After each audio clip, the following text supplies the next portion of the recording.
As a young physician, I want the freedom to be able to work outside of the government if I choose, to help those the system fails. And I want the system to remain free so that it can continue to drive innovation that has led to all of our modern medical miracles. Section 1904, subpart 3 is entitled Support for Quality Home Visitation Programs for Families with Young Children. Now, I don't know about you, but I do not want government agents coming into my house to evaluate and coach me about how to raise my children.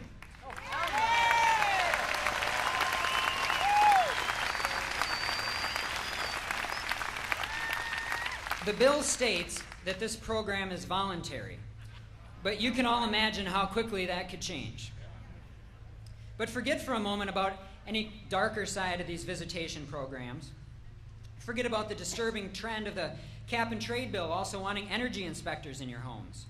Don't delve into any of the privacy issues of Big Brother having access to all of your medical records. Let's ask a more basic question.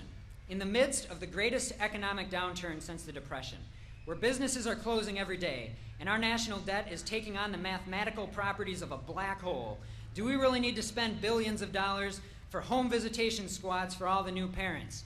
Somehow I think we can manage without.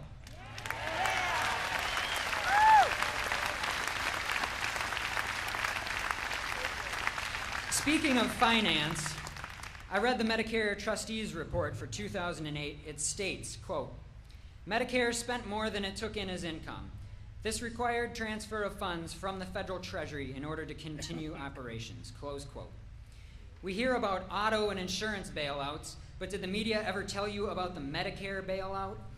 It's $342 billion. And this problem is not limited to healthcare. Everything the government runs is bankrupt. Medicaid, Social Security, the post office, Amtrak. Not only can we not afford a massive new healthcare program, we can't even afford our current programs.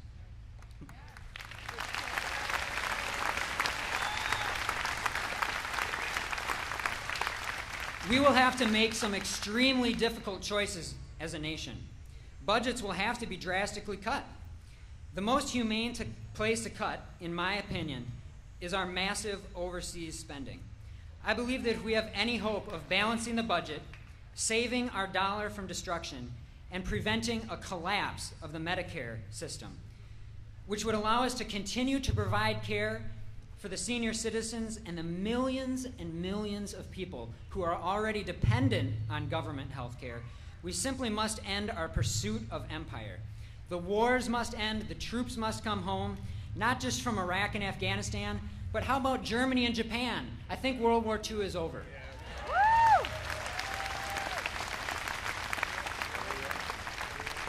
The trillions of dollars that we spend on foreign occupation and destruction must be used to provide care for our own citizens.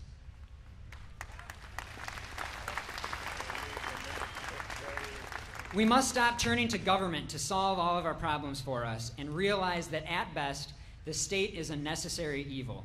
And at worst, it is a fearsome tyranny. Many in the healthcare debate look to the state to solve the problem. But statism destroys freedom. The promise of socialism is great. Pool our resources to help the poor. This is a noble cause, and it certainly should be done, but it must be done voluntarily, not violently with the coercive power of the state.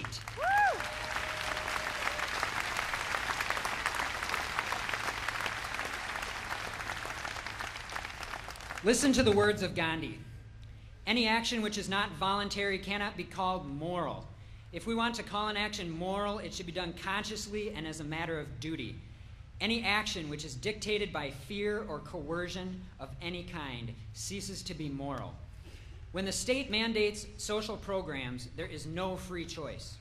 This destroys volunteerism and charity. The people feel no responsibility to help their neighbor. They say, I have already paid my taxes. We have programs to take care of that. Healthcare must be based on a morally sound foundation. We must have voluntary interactions between people. The voluntary interaction of human beings is called the free market.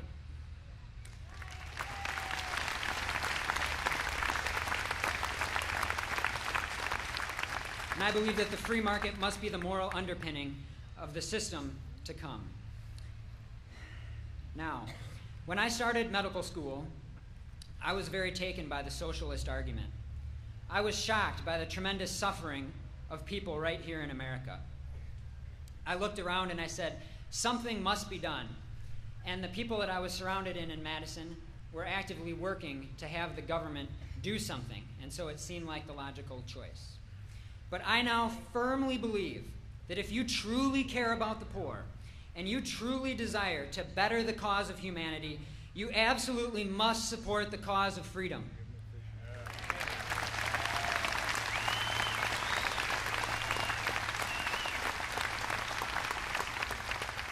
And friends, it is a dark day for freedom. Tyranny is advancing on all fronts.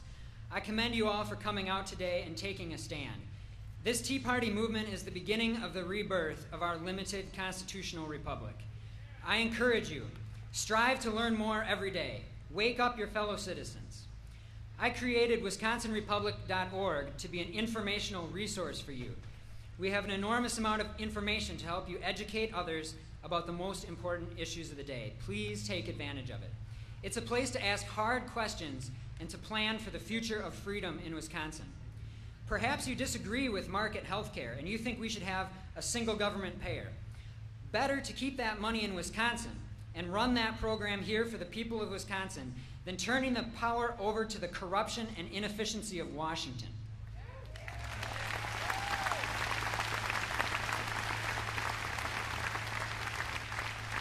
The healthcare issue demonstrates that whatever side of the political spectrum you come from, government is best administered on a local level where it can be held accountable to the people.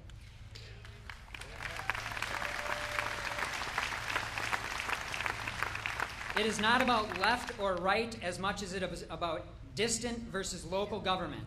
It is time for the people to rise up and demand a government that works in their interest, a government of, by, and for the people.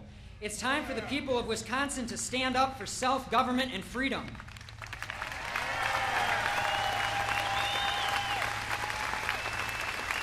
Demand that your representatives vote no on H.R. 3200 and instead look to our traditions of freedom for answers.